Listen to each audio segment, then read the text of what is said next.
Sa voice printing, yung basic harmonic lang ng boses ang kukunin eh. O ngayon, ipiprint natin yun, tapos ipiprint natin yung boses niya, ay mamatch natin. Yun ang sistema dyan. Yun ang ginagawa, yun ang trabaho ng voice printer. Ina-analyze lang yung voice, iminamatch ngayon yun. O yun ang ginagamit ng US Embassy. Pag may tumawag kay ambassador, dadaan muna sa kanila, ibo-voice print nila, mamatch nila kung siya yung talaga. Sinabi ko, si ganito ako. Pangalawang beses na ako tumawag kay ambassador. Yung una, tinip na nila ako. Yung pangalawa, imamatch nila ngayon. Iko-confirm nila kung ikaw yun. Pero ang boses mismo, hindi mo basta mapapalitan yung basic harmonic ng boses. Pwede kong papagalan, pwede kong palakihin yung boses, paliitin o paano. Pero yung karakter ng boses, hindi mo pwedeng ibahin yung basic harmonic niya, yun pa rin. Maski na ako magsalita, magboses babae ako ngayon, pag tinaas sa voice printer, boses ko pa rin yun. Kasi ang kinuhuli ng voice printer, hindi yung boses na nadidinig natin, kundi yung harmonics ng boses sa ibaba. Yun yun. Maski na ibahin ko ang boses ko, magtunog babae ako pa rin yun, sasabihin ng voice printer. Maski na mag-alapapay ako, yung pa rin basic harmonic na yun.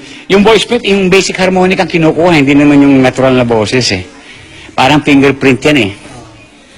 Ngayon, kung sinasabi ni Ellie na yung recording na yan, peke, o di, wala tayong problema, magkita tayo sa NBI kung peke, para ma-prove na natin na peke yan.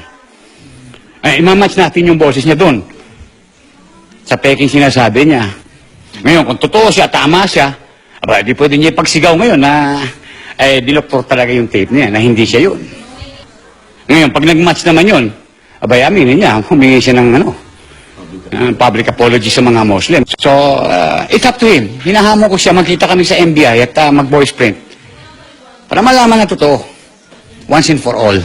Kung dinidinay niya siya yun, hinahamon ko siya na magkita kami sa NBI. Yun lang naman. Para matigil na itong diskusyonan. Kung sino nagsasabi ng katotohanan at sino nagsasabi ng kasinungalingan. Di ba? O di tapos na usapan. Ito kahit sa Kalambawa, nakalimutan ko. Yung mga pagkain ng Muslim na halal. Alam niyo yung halal, pag nagpatay sila ng baboy, ino-oay ng baka, ng manok, ino-offer nila sa kanilang Diyos na si Allah. Eh yung Allah, iba yun kaysa sa Diyos ng Biblia. Kaya titignan nyo yung mga carninortin binibili nyo pag may halal. Ako, delikado yan mga kapatid.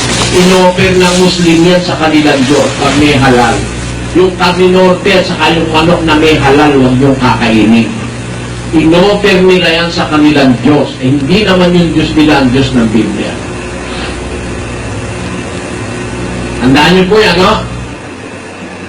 Makikarte mo, Muslim, titintasan ng Biblia. Mali daw Biblia. Sabi ko, kung di naman sira ulo mo, mali pala Biblia. Ba't dyan yung kinukuha yung karapatan ni Muhammad? Ang tinutukoy daw sa hula sa Deuteronomy 18:18 hanggang 19, si Muhammad daw yun. Tapos sisiraan mo Biblia, diyan ka kumukuha ng bataya kay Muhammad. Sira ka na rin, pati si Muhammad sira. Ayan ha. Hindi na pwede pagkailaya, boses niya yan eh. Imamatch niya sa boses niya sa voice printer eh. Si Mr. Eli Soriano, hinahamon ko kayo na magkita tayo sa NBI. Alam mo, hindi mo pwede pagkaila itong mga ebidensyang ito eh. Malino na malino ang mga boses mo ito at saka video mo. At saka walang ano yan, walang putol eh. Tuhog ang kuha eh. Alam mo, ako isa sa mga iilan na video experts dito sa Pilipinas. At ako nga ang naging expert witness sa Aquino Galman case. Sa totoo lang, itong video mo natuhog. Pati sa Supreme Court, gagamitin na, sasabihin sa'yo na ito ay tunay, na ito ay hindi fake. Kasi walang mga editing ito, tuloy-tuloy ito. I'm an expert when it comes to this. Pinag-aralan ko ito. I studied this sa Fishy Boss sa Paris.